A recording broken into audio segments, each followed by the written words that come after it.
चांद पर इतिहास रचते ही अब समंदर में भी इतिहास रचने की तैयारी। मोदी ने साउथ अफ्रीका से ही दे दिया ग्रीन सिग्नल। रातों रात मिशन पाताल लोक शुरू। इंसान पाताल की गहराइयों से ढूंढेगा अद्भुत अकल्पनीय रहस्य। दुनिया बजाएगी ताली। समुद्र की गहराइयों में मोदी उतारेंगे ऐसा अद्भुत यान जो दुनिया को कर देगा हैरान। 6000 मीटर की गहराई समुद्रयान मिशन लगाएगा गोता। चंद्रयान मिशन के बाद अब इंडिया समुद्रयान मिशन से दुनिया को हिलाने के लिए तैयार है। आसमान में इतिहास रचने के बाद अब भारत पाताल के रहस्य को भी भेदने की तैयारी में है।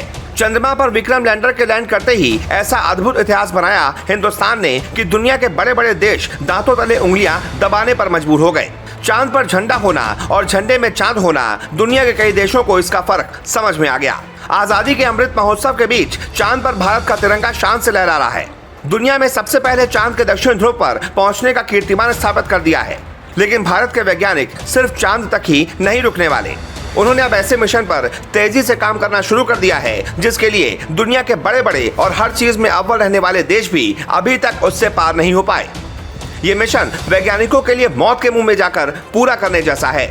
ये मिशन अभी तक सीक्रेटली पूरा किया जा रहा था, लेकिन अब वो वक्त आ गया है जब इसे दुनिया के सामने पूरा किया जाएगा और एक बार फिर दुनिया को ये दिखाया जाएगा ये आज के जमाने का इंडिया है, बाप के जमाने का नहीं।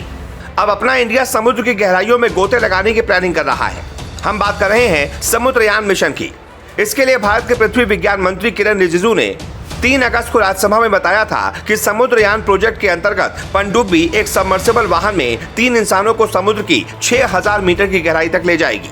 आपको बता दें, समुद्रयान मिशन इंडिया का पहला मानवयुक्त मिशन है। यानी इस मिशन में 3 इंसानों को समुद्र में 6000 मीटर की गहराइयों में भेजा जाएगा। इसकी खास बात यह है कि भारत के समुद्रयान मिशन में जिस सबमर्सिबल व्हीकल को समुद्र की गहराइयों में उतारा जाएगा उसका नाम मत्स्य 6000 रखा गया है। इसका टेस्ट अगले साल 2024 में किया जाएगा और इसके बाद 2026 में इसे समुद्र की गहराइयों में भेजा जाएगा। भारत अपने इस मिशन के जरिए समुद्र की सतहों की जानकारी को इकट्ठा करेगा। साथ ही साथ ये भी पता लगाएगा कि समुद्र के अंदर कौन कौन से संसाधन मौजूद हैं। आपको बता दें, भारत 7000 मीटर की गहराई में मानव रहित मिशन को पहले ही फतेह कर चुका है।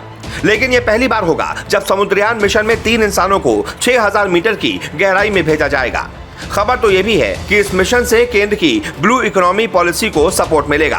किरण रिजिजू ने बीते 4 अगस्त को ट्वीट पर इसकी जानकारी शेयर करते हुए लिखा था कि यह चेन्नई स्थित राष्ट्रीय महासागर प्रौद्योगिकी संस्थान में निर्माणाधीन मत्स्य 6000 सबमर्सिबल है। भारत के इस मिशन का मेन मोटिव गहरे समुद्र में दुर्लभ खनिज संसाधनों की खोज करना है।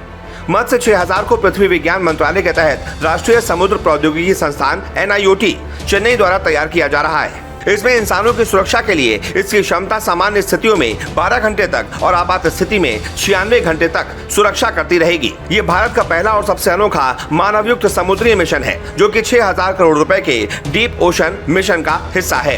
ये सबमर्सिबल वैज्ञानिकों को असली टेस्ट की मदद से गहरे समुद्र के उन हिस्सों को देखने, खोजने और समझने में मदद करेगा जो आज तक दुनिया से छिपे हुए हैं। ये मिशन केंद्र सरकार के न्यू इंडिया कार्यक्रम को भी मजबूती देगा, जो विकास के 10 प्रमुख पॉइंटों में से एक के रूप में नीली अर्थव्यवस्था यानी ब्लू इकोनॉमी को उजागर करता है।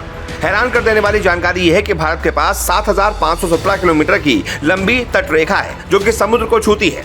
इसमें 9 तटीय राज्य और 1382 द्वीप शामिल हैं। भारत एक ऐसा देश है जो 3 ओर से समुद्र से घिरा है। खास बात यह है कि ये मत्स्य पालन और जलीय कृषि के साथ साथ पर्यटन, आजीविका और ब्लू ट्रेड को सपोर्ट करता है। चलते चलते ये भी जान लीजिए कि इसे लगभग 2 साल पहले जून 2021 में पृथ्वी विज्ञान मंत्रालय द्वारा परमिशन दी गई थी।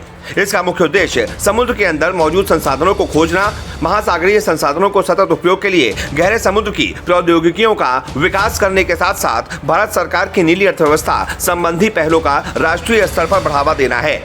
5 साल की अवधि वाले इस मिशन को पूरा करने में लगभग 4077 करोड़ रुपए लगाए जाएंगे।